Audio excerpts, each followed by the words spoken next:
Well, hello everybody, I'm Scott from the Old Curiosity Shop. You know we're going shopping, so why not? There's an old curiosity shop. Every once in a while I go by there for the fond recollections that lie there in that old curiosity shop. Hi everybody, I'm Scott from the Old Curiosity Shop. You know we're going shopping, so let's do it. Well, I simply can't walk by this display case without filming it for you, all you glass lovers. Let's just dive in and have a look at some sample prices and whatnot. According to the seller, we have a set of 6 vintage glasses with a red stem, and they're $18. Okay, let me get down here on the floor. There's your Jane Ray jadeite. 20 bucks for a plate. Mixing bowls, okay. And then this piece here says Fenton 1902, and that's 30.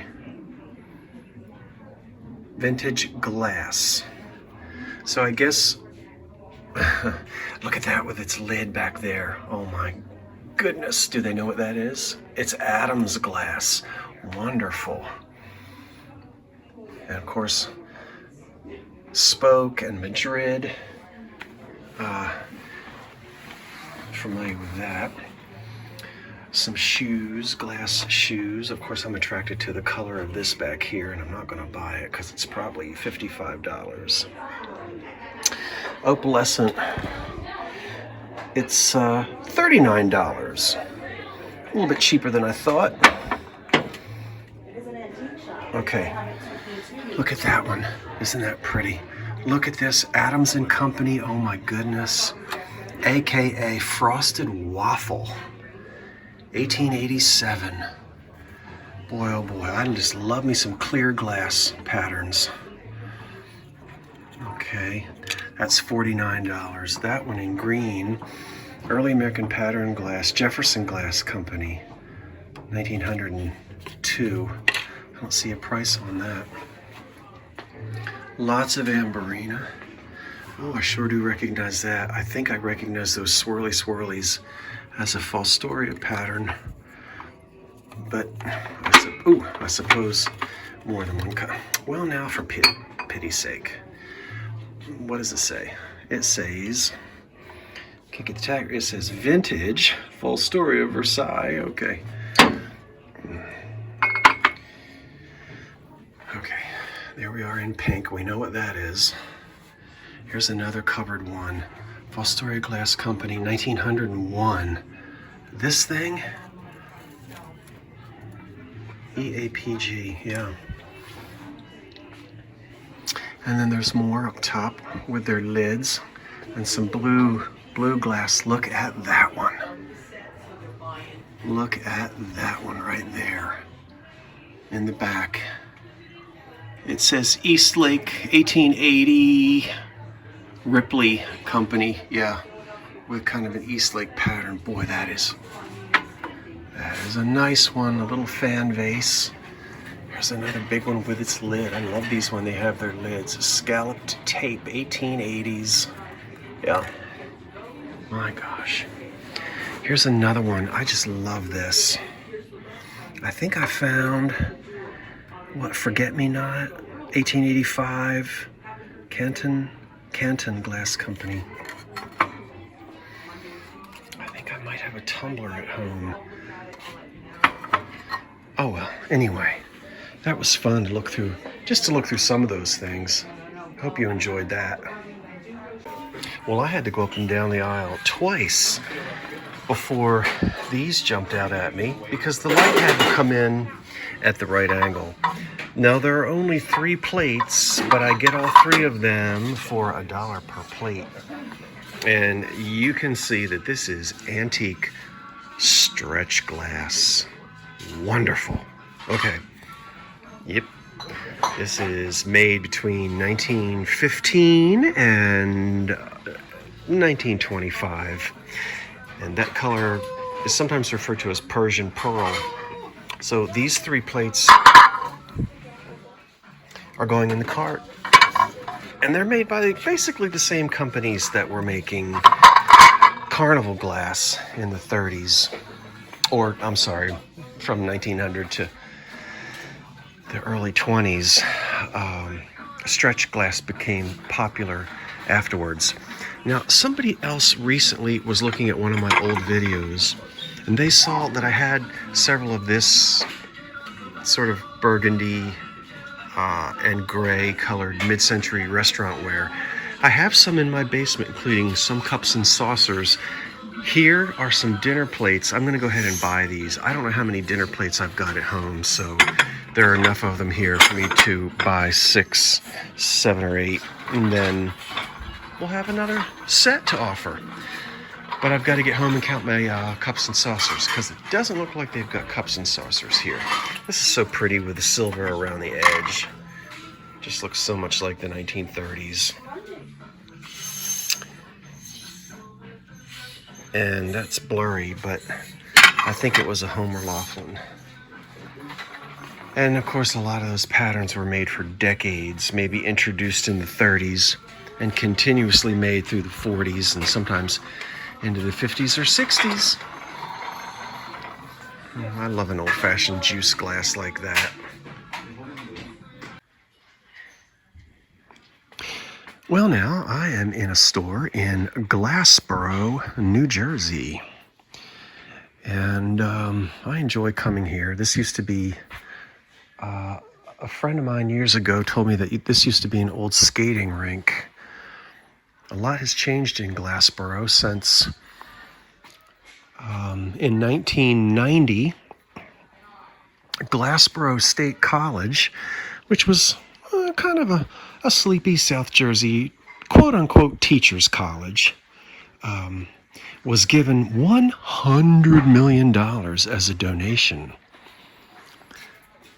by Mr. and Mrs. Rowan, R-O-W-A-N.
And they were wealthy.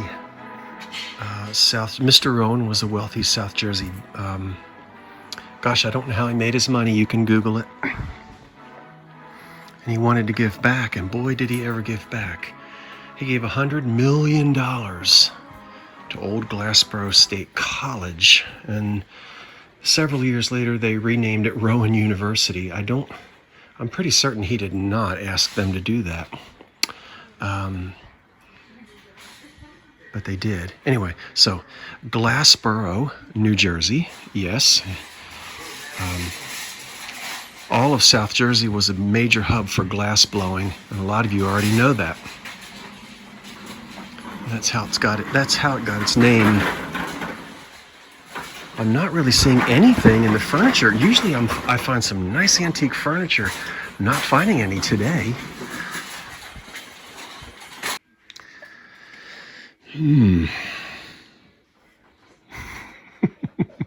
I guess I just have to jump in and start digging around. I don't know if I want to dig in that, but I do want to dig in this. Ooh. I see something I want to look at. Now, you know what? This makes me mad. What makes me mad is when I know something and then I can't remember it. And it's this right here. How much is that? That's $2. I am going to look this up in my depression glass book. I know the name of that pattern, and I can't remember it. But I like how Art Deco it is.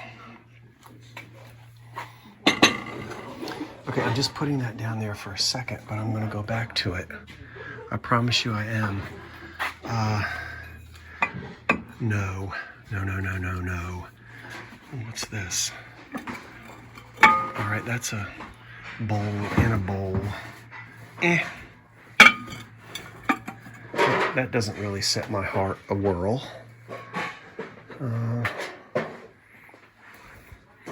Let's see here. It's pretty, but not all that. Okay, let me figure out what that thing is. It's making me mad. So to tie that all up in a neat package, Glassboro, New Jersey is the home of Rowan University, formerly known as Glassboro State College. Look at this old door. That's the only thing I see I'm attracted to right now. This beautiful old paneled door back here. And I'm thankful that my house has all of its old doors. I do want to take a look at it anyway. These might be, look at that. Is this a set of maybe even pocket doors? I don't know. I can't really get to them. Oh well. Good evening, good folk, and welcome to my home. I'm sitting in the dining room of the 1925 bungalow, and I'm Scott. This is the old curiosity shop. Now, tonight I've got a thrift haul for you. I went shopping and I've got items in front of me I cannot but wait to show you. And that's just what I'm going to do. If you're new, something is always happening here at 8 o'clock on Monday nights, and it's always live sales. I have made a pledge to pump something out every day between now and at least Christmas Day, maybe New Year's Day, to keep everybody company during the holiday season. So not everything is going to be an MGM production.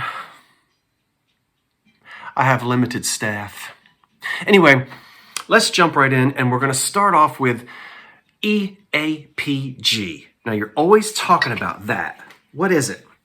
Early American pressed glass or early American pattern glass. Go out and get yourself a good book. This will bring you pleasure for the rest of your life. If you enjoy thrift shops, you may only find one cool piece a week or a month, but you'll love it. This particular book is one of my favorites, and I'll let you see the authors right there. There are others. This one is simply marked pressed glass. This is 1860 to 1930, and this is the 5th edition. I will be sitting down and going through this to try to identify some of the items that I'm actually getting ready to show you. You know, I really have to tell you that I like doing my own research. I guess, well, I don't know. I guess you could call me a snob. I'm not a snob. But I've always felt that as soon as you think you know what something is, that's when your study begins. So references are very important. Some folks have helped me to try to identify a couple of these pieces, and you know, which is typical. I'll get 3 or 4 different, 2 or 3 different names for things. I still have to look things up anyway. So this is my EAPG book, Early American Pressed Glass book, and I always start with this. It's fun to sit down at night with a piece of glass in your hand and just go through it. And a lot of these old books can be found very inexpensively on various internet sites. So, having said that, I've not gone through all of my items yet. There's an early American pressed glass, probably milk pitcher or small juice pitcher. In excellent condition. And this will actually date, all of the glass here initially is going to date from the 18, we'll say 1875 to about 1900, something like that. Haven't looked it up yet. This one, is it Higby? There's a whole, or Bryce. I'll look it up. It's right there in the book. But they did a whole Good Luck series in pressed glass. This is the big Good Luck serving platter. Good luck because the horseshoe, of course, was a symbol of good luck. And a very popular motif in the Victorian era. We see it in jewelry. We see it in glass, other decorative arts. There's the horseshoe in the center. And I love these handles on either side with rocked in the cradle of the deep. The horseshoe and the anchor with the rope around it. I love that touch. It's over here on this side as well. This is factory produced pressed glass, and all of this embossed work is on the back so that this is flat for whatever's going to be served. I jumped up and down and screamed when I found this in the thrift store. Yep. Oh my goodness. And it's in really nice condition.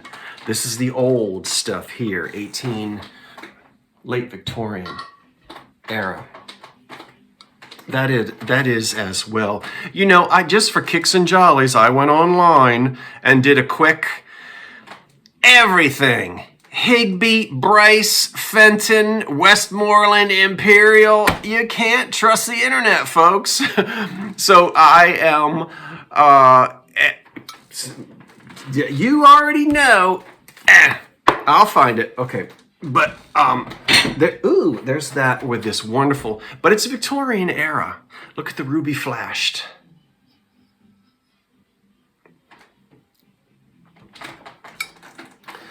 That was great.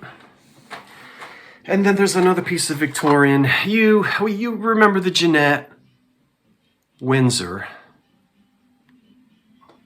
lidded sugar bowl in their pink color. That's Depression glass, not Victorian. You knew that. And then the souvenir of Doylestown, Pennsylvania. Looks upside down to me. Little trinket box. 1910, 1915, 1920.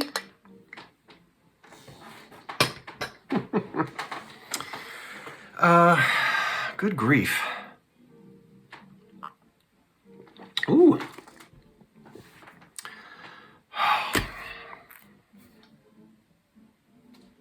You ready?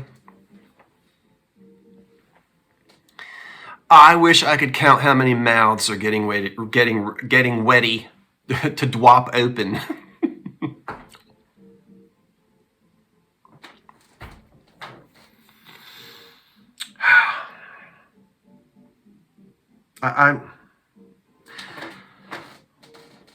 Glass from 1870, 1880, 1890. Every day being pulled out of old New Jersey attics and winding up in thrift stores. Which is the reason why I have to go to my thrift shops every day, because I'm thinking, what am I missing? Look at that. It weighs about 10 pounds. Early American pressed glass pitcher. Be careful. There's a Duncan pattern similar to this with these big, generous, gloopy, almost bullseyes on there. But that pattern has a swirl to it, and then it swirls its way off, and this doesn't. Look at how thick that glass is, and how thick these almost bullseye things are that protrude out of the glass. it's even acid etched. Oh my goodness. So I'll be doing research on that. Beautiful pictures like this and condition. Now, a novice to glass might look at a few spots and say, oh, what a shame, it's cracked. I'll show you, these aren't really cracks, and I don't really know how to describe these, but I'll do my best, and they might not show up on camera. Here's one area right there. You'll see how it actually, the line in the glass follows the circle of this applied blob. I don't know what else to call that. And we'll go around, and there's another one here. This one might be easier for you to see. Do you see that? Now, typically we would say straw marks, even though they look like cracks. A crack has different qualities to it. And then there's one more right here. So we have 3 places where you have, and what you can do is with a straw mark, when you rub your nail over it, your nail can actually fit down in a little groove, almost like the groove on a record, and you'll be able to feel it. A crack, that wouldn't happen. So as I'm going over this, my thumbnail or fingernail, whatever, can actually fit down into right there. Can you hear it? I can actually fit down. That takes place when the glass is cooling. And it may have had something to do with uneven cooling. You've got these big, thick blobs of glass here that may have cooled at a different rate, or when they cooled, it just may have put some stress there and put those straw marks in there. So in 3 places, you've got those little straw marks that almost run part of the circumference of those blobs of glass. Anyway, having said that, it took place during manufacture, not somebody dinging it. Because if this had gotten dinged, what would get dinged? These outer little nipples, for lack of a better term, that are sticking out here very generously, as you can see. They would get banged first. And they're just as smooth as they can be. With nothing being banged on them at all. Oh my goodness. Okay, put that over there. Just couldn't believe when I stumbled upon that. We'll look at this one more time because I washed it. That's the fry glass piece that you saw out in the car, and I'm not really sure that with the sunlight you were seeing how pretty the opalescence is on the fry glass. That's going to date to about 1921, 23, 25. I have a piece of blue willow, which is nice. Yeah.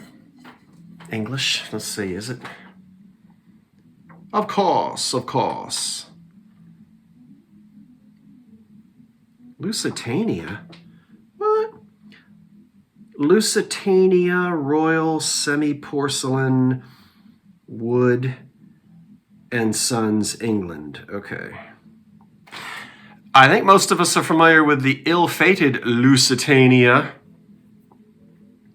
which went down in what, like 14 minutes? I mean, it just went down. But this is the Lusitania Royal Semi-Porcelain Woods and Sons, England. Woods and Sons, excuse me, England. It's in excellent condition. It's antique flow blue. That I'll keep because it has a crack in it, but I bought it very cheaply, and I bought it with that crack for me to keep because it's an internal crack. You can't hardly see it unless you really study it. It's down in there somewhere. Somebody did whack this. Fenton made something like this, and so did... there's another company I can't think of. Their molds are almost identical, but we'll save that for next autumn season. And just, it's small, which I like. There's a much bigger one that looks like a punch bowl. This is small, and I like that for candy, that kind of thing. From the 1920s, that's an enameled vase. Just up the street. I guess I'll go get it. I said I wasn't going to buy any more center handle tidbit trays, but the paint on that tidbit tray, which I haven't bought, matches the paint on this. I've got to go get it and put these two together. So now I'm starting a collection of that particular decoration, and that would have had probably a name or a number in the factory. So we'll have to go see if that That little thing is still there, that little tidbit. It's been there for like 2 weeks. Nobody's touched it. I finally got my Duncan and my Anchor Hocking English Hobnail, I'm sorry, Miss America cups and saucers. The cups of the Anchor Hocking are different size, different style than the Westmoreland. And I've got the Westmoreland cups, but no saucers. The Westmoreland cups won't match the Hocking saucers. So now at least I've got 4 of those, and we're going to be able to do a place setting, I think. And then what did I do? Hold on, I forgot something. All right, what I forgot. Oh, and now that I'm standing here, I might as well go ahead and tell you. You know I got all my winter clothing out of the attic this weekend. And it's so fun to be back inside of what my mother calls my heathen sweatshirt, because you can see that I didn't get this the first time I went to Cape Cod, but I was about 35 years old, I think, so you can figure it out.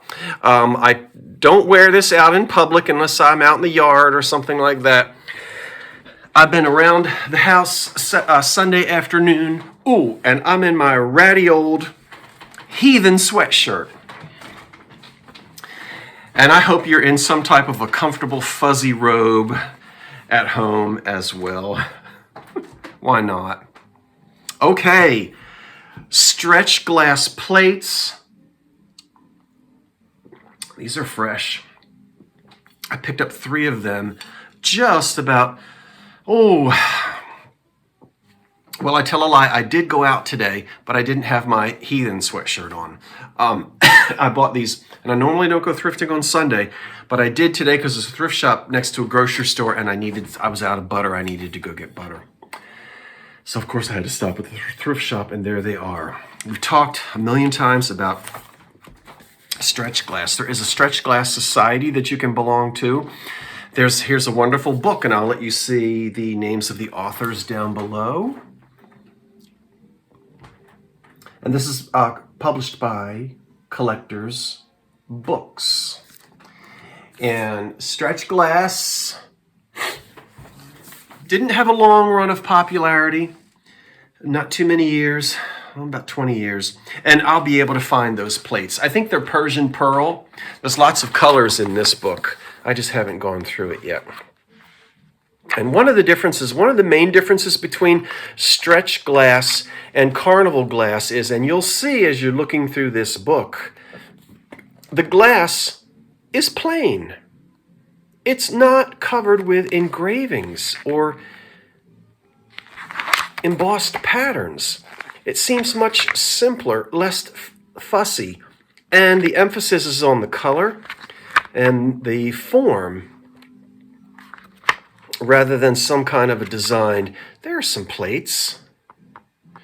Rather than, for instance, we can see just completely flat.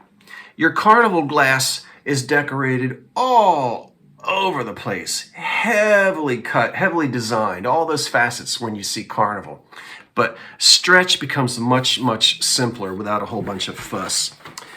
And let's not keep you here until the sun goes down. Now that one is called Iris Ice. Oh, that's Imperial Glass Company. Okay, that particular one. Well, as I've said, this is for me to sit and do later on. But Northwood, the companies, United States Glass, Northwood, Fenton, of course, Imperial. Fenton gets, some of it was made in diamond, Dugan diamond.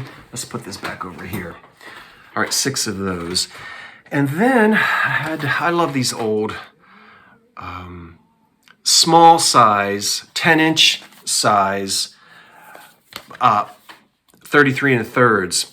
As you know, for a while in the late, and sometimes these are dated, but for a period from sort of the late 40s into the early 50s, when LPs came out, they were the size of 78s. They were just these small 10-inch size records. But this is actually a long playing 33 1/3. And sometimes with this, I can find music that's not copyrighted. This is Christmas Bells, and I think it's Biggs, E-Power Biggs playing on the back. It is not. It's somebody called Richard Keys Biggs. How about that? All I saw was Biggs, and I immediately thought of the inimitable E-Power Biggs. But this is another Biggs. Maybe it's a relative. I don't know. I don't know Richard Keys Biggs. I'll have to look him up. This is Christmas Bells with pipe organ. And we'll have to put some of that on when it's Christmas time. It's not Christmas time yet. Look at this Indiana glass candlestick. It's telling us that I probably date from the 20s and 30s, at least 1925 to 1935. Look at the deco motif up the center of it. There was only one, but I was willing to buy this one for that beautiful deco motif. We can see that also we have an attached bobèche.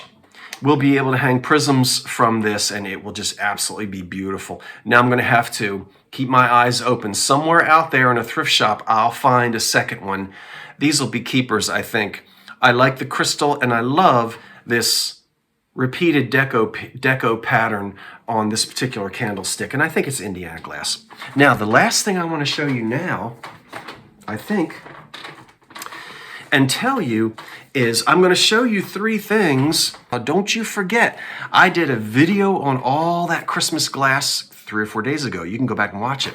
That'll be for sale in a regular old live sale Monday night at 8 o'clock right here. What did I find?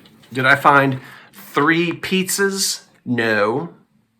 Are they old movie reels? No. But I've never found complete sets before in their original lacquer presentation boxes. Take a look at that box.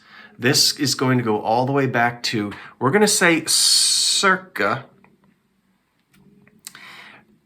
1930 to 40.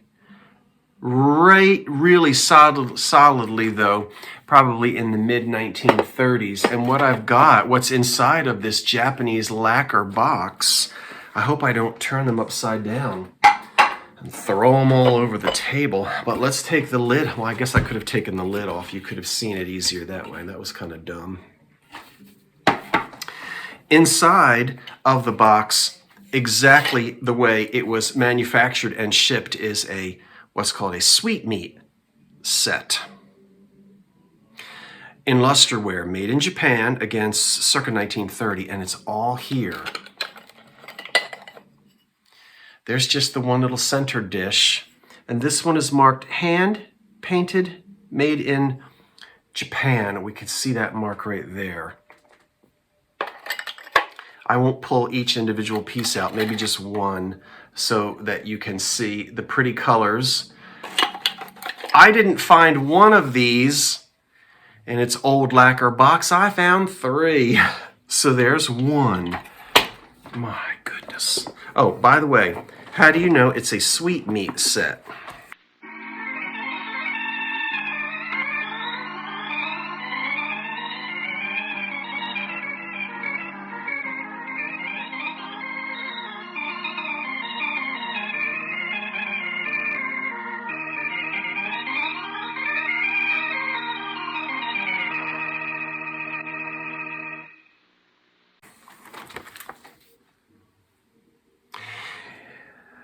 Love, love, love, love, love. Let's see if her picture is in some of her books. Her picture is not in this one. Well, pooh. Carol Bess White. That's the girl. All right, there's her name, or woman, I guess I should say. And I don't know, she's got volume 1, 2, 3, 4, 5, 6, 7, something like that. But it's made in Japan, and I've got all the volumes of it. She is the go-to, and here is one of the sweetmeat sets. Right here listed in this book. This book was written in 1998, and at that time, that set was valued at between $75 to $95.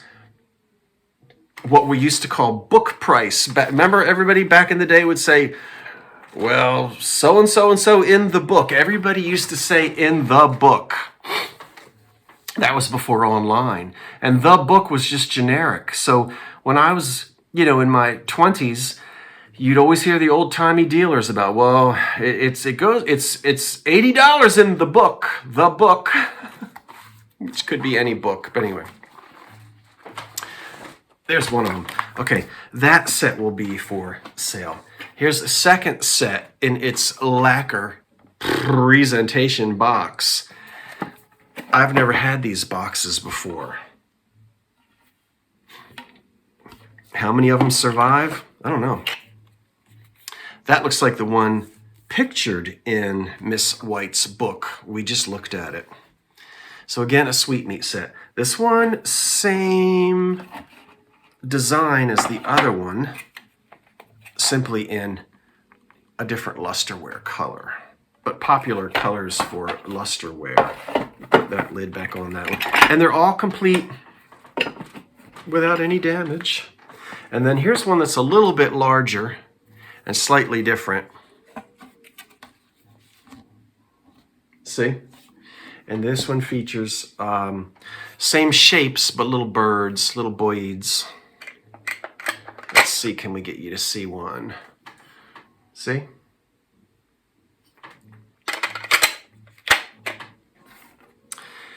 Do you know a lusterware collector? Wouldn't they love to have one of these for Christmas time? You've got 3 to choose from. Well, I want to thank you for watching. I am going to continue fiddling around here tonight, doing this, that, and the third. Have yourselves a wonderful evening. What was your favorite item that you saw in tonight's show? I have to tell you that, in terms of early American pressed glass, that has to be the Ding Dong Daddy from Dumas right there. Boy, that's you got to be an old person from you got to be you got to like old music. Or remember somebody singing that from the 40s. Okay, that's it. We'll see you tomorrow, and definitely tomorrow night at the live sale. Until then, I'm Scott from the Old Curiosity Shop saying thanks for watching. Wait for the cat. And so long for now.